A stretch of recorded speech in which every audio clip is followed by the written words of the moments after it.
Vamos ver aqui então agora quais são os erros e acertos que a gente tem observado aqui nos clientes e um pouco da nossa experiência lá no Gartner. Eu assisti diversas palestras, eu vi ali que o pessoal ainda encara os projetos de uma forma isolada, sem envolvimento da liderança, sem envolvimento da alta gestão da companhia. É importante você ter apoio executivo, você ter as pessoas ali envolvidas corretamente. Subutilização da tecnologia por falta de capacitação. Gente, isso aqui é outro ponto também de super atenção e a gente pode ajudar vocês. Vocês adquiriram Copilot, adquiriram Copilot Studio, adquiriram Azure, adquiriram diversas ferramentas de outras partes, de outros fabricantes também. Vocês não estão sabendo utilizar ao máximo. Vocês não estão sabendo, ali o seu time não tem a noção básica de construir um prompt, não tem a noção básica do quanto que você pode chegar com aquela ferramenta, ou a pessoa tem medo, tem receio de poder usar. Então, essa é uma das partes de falta de capacitação. A terceira que a gente percebeu é falta de priorização clara e a ausência dos dados já ali, readiness, né, pronto para você poder usar. E boas práticas que a gente tem visto, que é o exemplo das empresas que conseguirem entregar valor. Eles fazem uma avaliação da maturidade dos dados e também da cultura. A gente vai falar um pouquinho também de cultura aqui. Tem uma definição de um plano de adoção com métricas claras e KPIs a serem perseguidas. E inicia com um caso real de alto impacto, que pode usar tanto o Copilot, que é um pouco mais simples, ou o próprio Azure Foundry, dentro desses use cases que eu passei para vocês, dentro desses casos de uso que eu passei para vocês. E o que a gente tem visto que, da nossa prática, que é um caminho que eu quero deixar aqui para vocês, que vocês podem fazer dentro da companhia de vocês, isso que é realmente um sucesso. Quais são os passos a serem seguidos ali? Os passos, pessoal, são 5 passos aqui. Primeiro, a conscientização. Primeiro, você leva o conhecimento para dentro da companhia de vocês. Você mostra o que é, aonde que vai chegar a inteligência artificial, qual é a história da inteligência artificial, para você poder trazer esse engajamento para as pessoas. Casos de inspiração de empresas que já usam né, produtos prontos, produtos que você vai desenvolver, produtos que você vai customizar. Segundo, uma vez você conscientizando as suas pessoas, seu time, você vai identificar e vai priorizar casos de uso dentro da sua empresa. Você vai tentar entender e vai tentar extrair ali aonde você pode fazer uma aplicação. Você tanto pode fazer com um determinado departamento ou somente dentro do departamento de tecnologia, e depois você entendendo isso, você começa a abrir aos poucos, porque a gente já teve casos, tá, de clientes que, Leandro, eu não vou colocar aqui para todo mundo, senão eu vou ter uma explosão de demanda e não vou conseguir suprir essa demanda. Então você pode ir também aos poucos, pega 1, 2, 3 casos prontos, começa a fazer o pessoal testar, entender, traz eles para o lado de vocês. E sim, constrói uma prova de valor. Então a gente estima mais ou menos de 2 semanas no começo até 3 semanas ali, a gente está falando de um mês e pouco, para você poder ter uma prova de valor do início. Depois, aí sim, você vai ter que tratar a adoção, treinamento, suporte de uma forma realmente com intenção. Você vai ter, não pode deixar, qualquer agente que eu coloque no ar, o pessoal vai usar. Não cometa esse erro, né?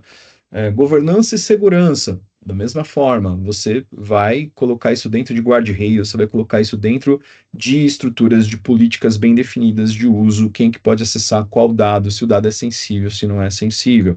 Esse aqui é um roadmap que a gente sugere vocês fazerem dentro da companhia de vocês. E quais são as razões? Por que desse roadmap? Que está por trás disso, que foi criado junto com os nossos clientes, daqui foi criado junto com os meus alunos executivos de MBA. E o primeiro, pessoal, a primeira razão aqui é a seguinte, é você utilizar ele, deixa eu só voltar aqui.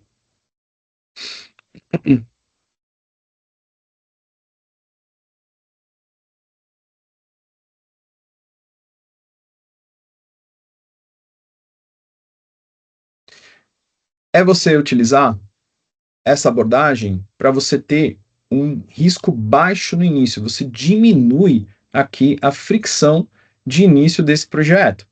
Então, a ideia é que você faça uma entrega de valor rapidamente, com uma menor exposição a falhas. Então, você está lá, você é responsável, você é o protagonista Você é a pessoa que está levando, através desse conhecimento que a gente está compartilhando para dentro da sua empresa, essa iniciativa. Então, você vai, claro, querer uma exposição menor a falhas e você vai já alavancar os recursos existentes. Então, você já pode ter um Azure Foundry, você já pode ter um Copilot Studio à disposição de vocês.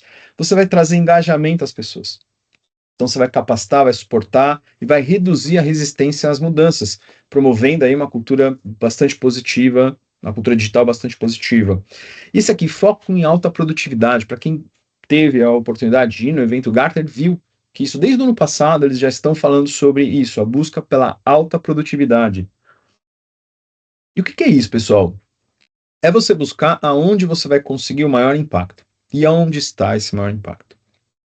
Ele está na combinação de nível de complexidade da tarefa e nível de experiência do usuário. De novo, nível de complexidade da tarefa e nível de experiência do usuário. Quando o nível de complexidade da tarefa a ser executada ela é baixa e o nível de experiência da pessoa a executar aquilo é baixa, ali vocês têm um foco muito alto de produtividade profunda. Ali tem uma produtividade muito boa. Lá, num outro quadrante, eu quero que vocês imaginem aqui, um outro quadrante lá em cima, lá, Henrique, você vai ter pessoas que são muito experientes e a tarefa é muito complexa. Ali você também tem uma altíssima produtividade. Vamos lá, vamos pegar um exemplo prático. Atendimento de call center ou atendimento de um procedimento repetitivo. A pessoa não tem tanta experiência, ela tem um agente apoiando ela, que pode ser conversacional, pode ser situacional.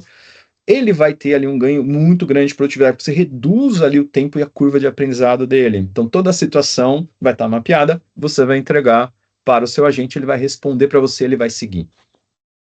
Top. Se a pessoa está muitos anos fazendo isso, ela tem muita experiência, ela vai olhar aquele agente e falar, não, eu sei muito mais do que esse agente. Eu faço isso há 10 anos, há 12 anos, esse agente aí veio, não, ele responde errado. É essa sensação que ele tem. E lembre-se, estamos lidando com seres humanos. Lá no outro espectro eu tenho o quê? Um exemplo, vamos supor, de um advogado ou um juiz que vai fazer ali uma análise de sentença. Então ele é muito experiente e aquela tarefa é complexa. Então ele usa ali para poder ter uma grande produtividade, para poder indicar os principais pontos ali, como a gente viu no contrato que eu apresentei aqui para vocês. Ótimo! Posso fazer uma evolução gradativa e escalável, então permite com que a gente comece simples, você começa simples e começa a avançar com segurança para projetos mais complexos. E aí eu trouxe um caso aqui também, Henrique, para mostrar aqui, um caso que você teve a capacidade também, a possibilidade de apoiar o time aqui interno da L3, né? Fazer parte disso. Muito bom, muito bom.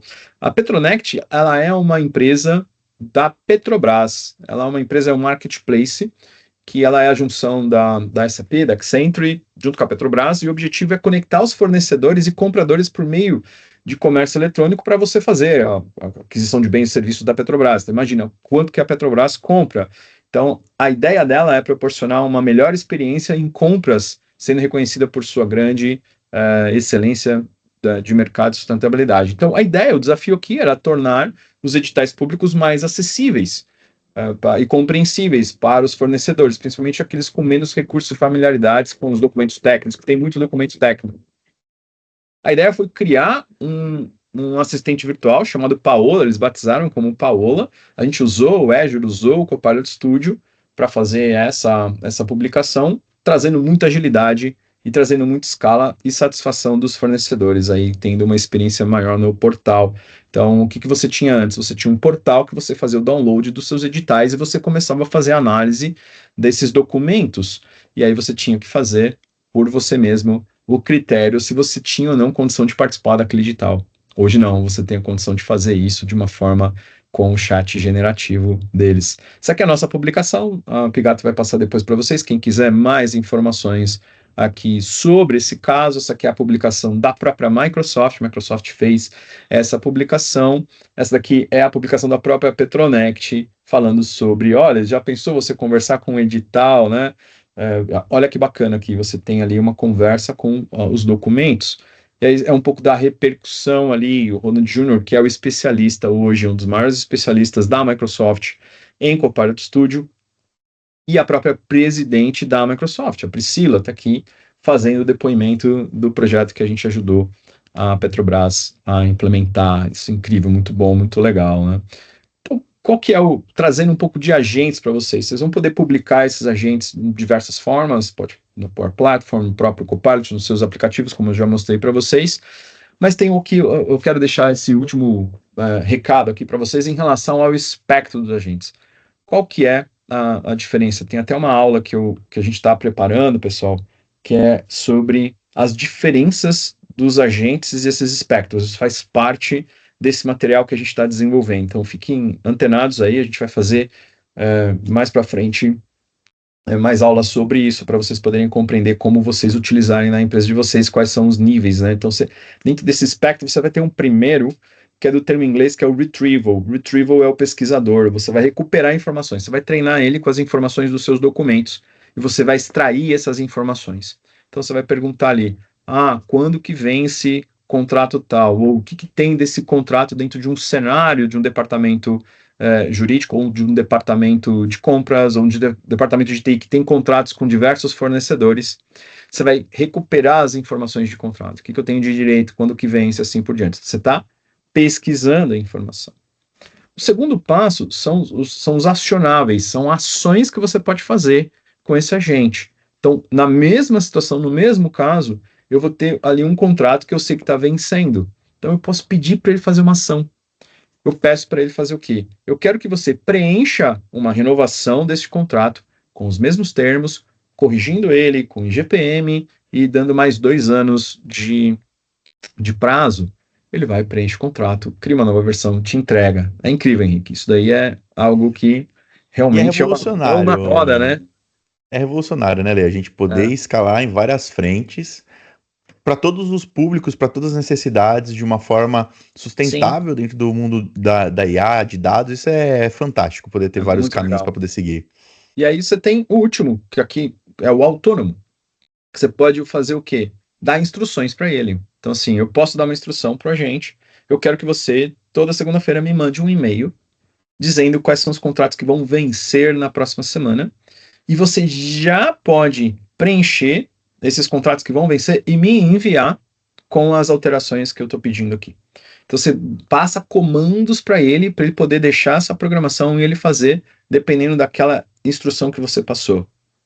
E ele pode também operar com outros agentes. Ele pode ali perguntar para outros agentes dentro do espectro de acionável, pesquisador e autônomo. Muito bacana, né, pessoal? Muito legal. Vamos lá, então. Vamos ver aí. Quem já tinha visto, pessoal, falar aqui sobre... Levanta a mão aí. Quem já tinha visto sobre essa questão dos espectros de agente ali? Quem já tinha ouvido falar? Vamos fazer uma outra pergunta. Quem nunca tinha ouvido falar sobre a questão dos espectros de agente? Levanta a mão aí para a gente fazer uma rápida. Nunca ouvi falar nesse negócio aqui, ó, de espectro de agentes, tá? Essa aqui é uma orientação que vocês vão ter para vocês poderem, dentro da companhia de vocês, começar a avaliar qual que é o impacto do agente e até onde ele vai, né, nessa ideia, né? Muito bom. Aí nós temos aí 8 pessoas, 12 pessoas. Excelente, Henrique, excelente. Chegou a bater 13 pessoas, Lê. 13 pessoas, legal, ótimo. Chegou a bater 13 pessoas. Com essa nomenclatura nunca, o Eduardo colocou, né? Boa, Eduardo, excelente. Legal. Muito bom, muito bom. Então vamos lá, pessoal, a gente já está caminhando aí já, 11h40 para o final, para a gente poder abrir para as perguntas aqui, responder as perguntas para vocês. O que nós vimos aqui nessa aula? A gente viu as tendências do Gartner, vocês viram ali o que é que está acontecendo, quais são os principais desafios. A gente conectou com a arquitetura e governança da Microsoft de uma forma um pouco mais teórica aqui, mostramos as tecnologias, falamos dos erros e acertos. Eu trouxe uns exemplos aqui para vocês de alguns agentes que a gente tem trabalhado, mostramos uma sugestão de roadmap para vocês, do que vocês podem fazer, quais são os passos que você pode fazer, conscientização, identificação de oportunidades, priorização, você faz a prova de valor para o pessoal poder usar, depois você segue para adoção, treinamento, suporte e governança e segurança. E quais são os principais takeaways, quais são os principais aprendizados dessa nossa conversa aqui? GenAI, pessoal, já é realidade. 46% das empresas começam a usar nos últimos 6 meses. A ideia é que os dados prontos são essenciais. 67% já ainda tem os silos, aquele número que eu trouxe para vocês, 12% consegue fazer uma rastreabilidade de ponta a ponta. governança acelera e protege. Aí a sua escala com os metadados, versionamento e segurança, que é a história da explicabilidade que eu comentei com vocês, tá? E uma tecnologia certa para cada uma dessas fases. Então, lembre-se, Copilot, eu vou ter lá a sua interface vou querer personalizar, vou usar o Copilot Studio, e depois eu quero realmente todas as ferramentas à minha disposição para eu poder criar projetos mais robustos. Tem o Azure Foundry. Essa é a gama de tecnologia Microsoft que ela tem e te oferece para você poder trabalhar com esse universo maravilhoso. E